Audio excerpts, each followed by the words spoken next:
जब राजीव गांधी इस देश के प्रधानमंत्री थे तब ईवीएम लाने का कानूनी बदलाव किया गया था। 2014 में सब हम जीते तो कौ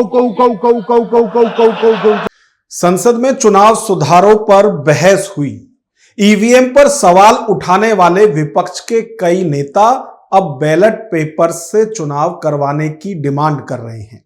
सवाल उठता है कि अगर हमें लगे कि घर में लगा बिजली मीटर सही से काम नहीं कर रहा है, रीडिंग खपत से ज्यादा आ रही है, यानी मीटर फास्ट है, तो हम उस इलेक्ट्रिक मीटर में सुधार या बदलाव करेंगे या फिर बिजली कनेक्शन सरेंडर करके घर में लालटेन ले आएंगे।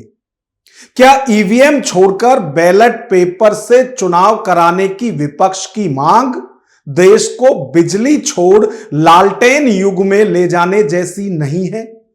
आज का विश्लेषण इसी पर।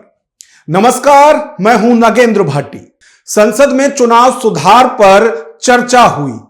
देखने में आया कि विपक्ष के कुछ बड़े नेताओं ने, जिसमें कि उत्तर प्रदेश के पूर्व मुख्यमंत्री और समाजवादी पार्टी के मुखिया अखिलेश यादव, यूपी की ही पूर्व मुख्यमंत्री और बसपा सुप्रीमो मायावती, कांग्रेस नेता मनीष तिवारी, आजाद समाज पार्टी के नेता और नगीना से लोकसभा सांसद चंद्रशेखर आजाद जैसे कई पार्टियों के नेता चाहते हैं कि देश में भविष्य के चुनाव ईवीएम की जगह बैलेट पेपर से हो।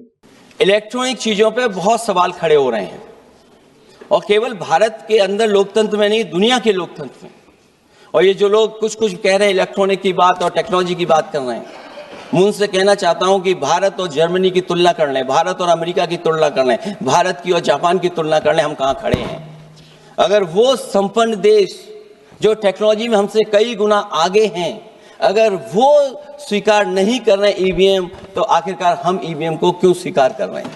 या तो 100% वीवीपैट की काउंटिंग, 100% वीवीपैट की काउंटिंग हो, और या जो उससे बढ़िया सोल्यूशन है कि हमको पेपर बैलेट पे वापस चला जाना चाहिए। बहुत सारे ऐसे मुल्क थे जिन्होंने ईवीएम का प्रयोग किया था। जापान, जर्मनी, अमेरिका, जहां पे ये आजाद हुए थे, वो सारे पेपर बैलेट पे वापस क्यों चले गए?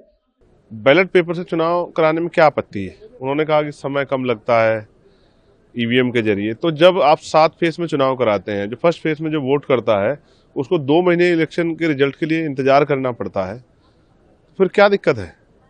वो एक दिन और इंतजार कर लेगा, लेकिन लोगों के मन में कोई सवाल शंका ना रहे ना, तो बैलेट पेपर से चुनाव करा दो।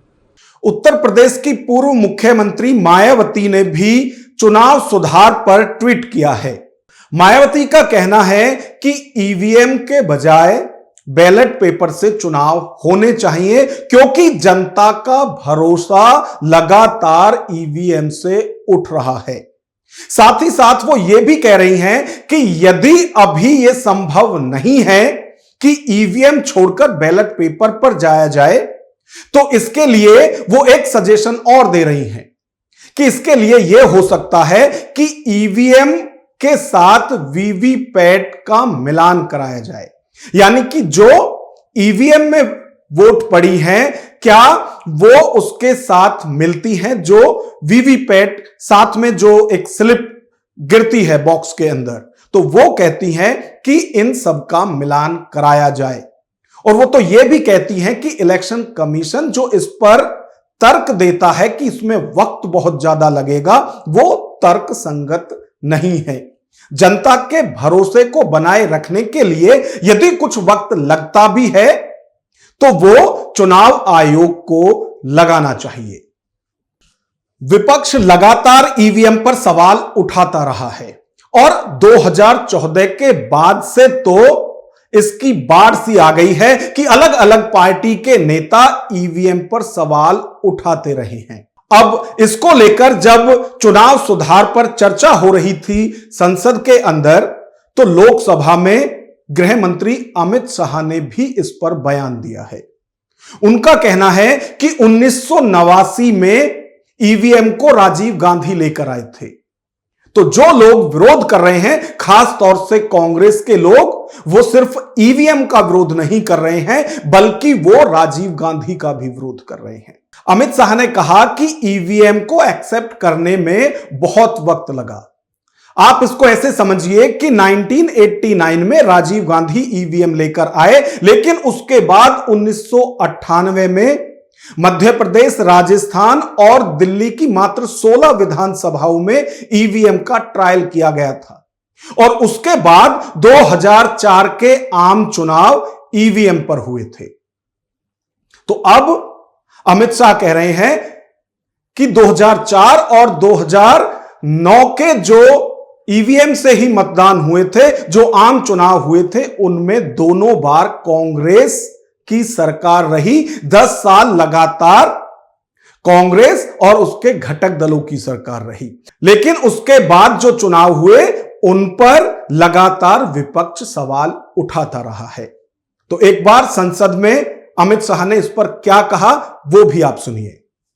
ईवीएम कौन लेकर आया इस देश में? मान्यवर कौन लेकर आया? 15 मार्च 1989 को जब राजीव गांधी इस देश के प्रधानमंत्री थे, तब ईवीएम लाने का कानूनी बदलाव किया गया था। अब राजीव गांधी के ईवीएम के कानून का भी विरोध कर रहे हैं। और 2004 के चुनाव में कौन जीता भाई? वो जीत गए। उस वक्त ईवीएम की चर्चा बंद। 2009 का चुनाव हुआ, पूरा ईवीएम से हुआ, ये जीत गए, चुप्पी साध ली। 2014 में सब हम जीते तो कौ कौ कौ कौ कौ कौ कौ कौ कौ कौ चालू कर दी। वो सरकार में थे। मान्यवर, ये क्या है? अमित शाह जब दलील दे रहे थे संसद के अंदर कि ईवीएम पर विपक्ष जो लगातार सवाल उठा रहा है, और खासतौर से कांग्रेस, वो लगातार 10 साल ईवीएम से वोट पड़ने के बाद ही सरकार में रहे थे, लेकिन उस वक्त किसी की तरफ से ईवीएम को लेकर चूं तक नहीं की गई, सवाल उठाना तो बहुत दूर।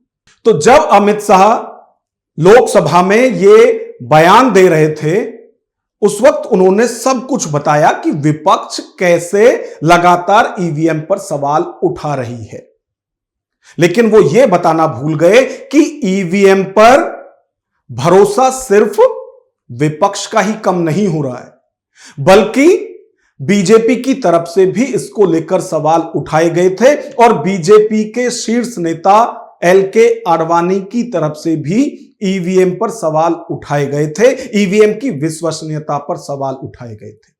और यही नहीं, बीजेपी के नेता जीवीएल नरसिम्हा राव की तरफ से तो बाकायदा एक किताब भी इस पर लिखी गई थी। जीवीएल नरसिम्हा राव ने जो किताब लिखी थी, डेमोक्रेसी एट रिस्क, उसमें ये सारे सवाल उठाए गए थे। और अब जब विपक्ष ईवीएम पर सवाल उठाता है तो वो बार बार इन दोनों पॉइंट्स को कोट भी करता है कि ईवीएम पर उसकी विश्वसनीयता पर सवाल उठाने वाले वो अकेले नहीं हैं। जब आप विपक्ष में थे, आपने भी ईवीएम पर सवाल उठाए थे। ह्यूमन नेचर होता है कि उसे पास्ट बहुत अट्रैक्ट करता है, पर भारत में जिस तरह वोटिंग होती रही है, उसे तो सोचकर रूह कांप जाती है। बैलेट पेपर से चुनाव की मांग करने वाले भूल जाते हैं कि उस दौर के चुनावों में हिंसा, बूथ लूटना, फर्जी वोटिंग पूरे शबाब पर होती थी। सवाल यह उठता है कि अगर हमारी गाड़ी ठीक से काम ना करे तो क्या हमें बैलगाड़ी युग में चले जाना चाहिए, या बिजली व्यवस्था बदहाल हो गई है तो लालटेन युग में जाना चाहिए? सामान्य तर्क शक्ति रखने वाला कोई भी शख्स जिसने बैलेट पेपर से होने वाले चुनावों का हाल देखा है, वो कभी नहीं चाहेगा कि देश में ईवीएम को रिटायर कर दिया जाए और बैलेट पेपर से वोटिंग कराई जाए। अब हम चर्चा करते हैं कि 1952 से 2004 तक जब बैलेट पेपर पर चुनाव होता था तो उस वक्त देश में क्या होता था। देश में बैलेट पेपर युग 1952 से 2004 तक रहा। उस दौर में भारत में क्या क्या होता था, आइए याद करते हैं पुराना जमाना। और जब हम पुराने जमाने को झरोखे से देखेंगे तो उसमें सबसे पहला सवाल यह उठता है कि क्या हम चाहेंगे बूथ कैप्चरिंग फिर से आम हो जाए? क्योंकि जब बैलेट पर वोट डाली जाती थी तो यूपी, बिहार, बंगाल, आंध्र में राजनीतिक दलों को चुनाव जीतने के लिए बाहुबल का सहारा अहम होता था। नेताओं के गुंडे सुबह सुबह बूथ पर कब्जा कर लेते थे, पूरा बैलेट बॉक्स उठाकर ले जाते थे या 10-15 मिनट में हजारों फर्जी स्टैंप लगा देते थे।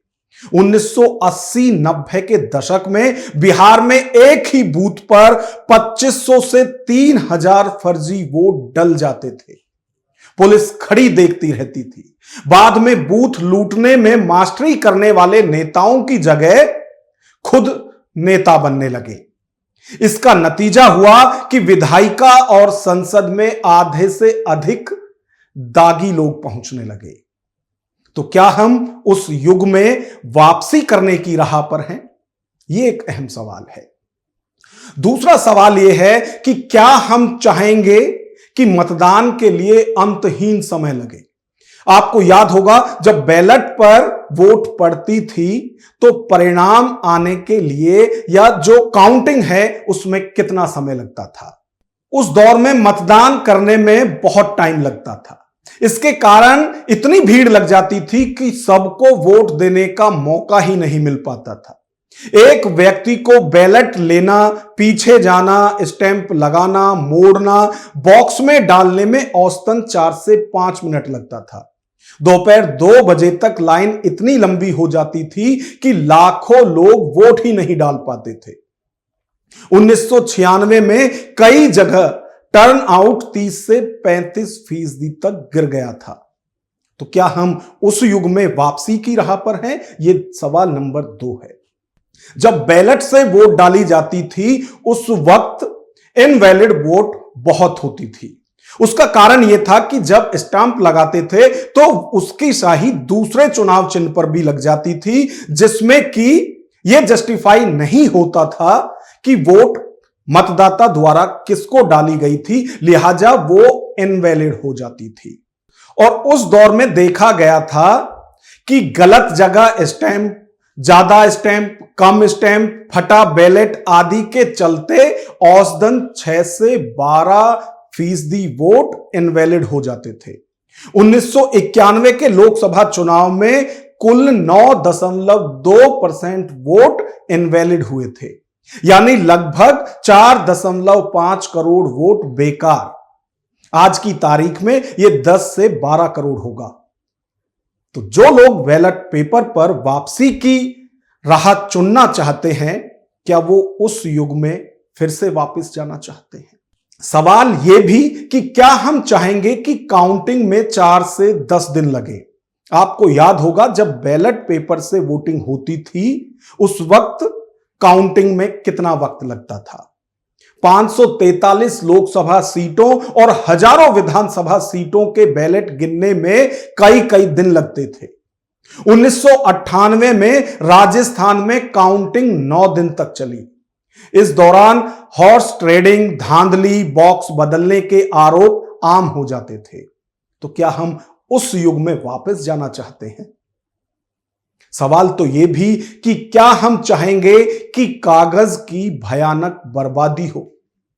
एक तरफ तो हम प्लास्टिक मनी की तरफ बढ़ रहे हैं, दूसरी तरफ हम इसके लिए बहस कर रहे हैं कि ईवीएम छोड़कर बैलेट पेपर से वोटिंग हो।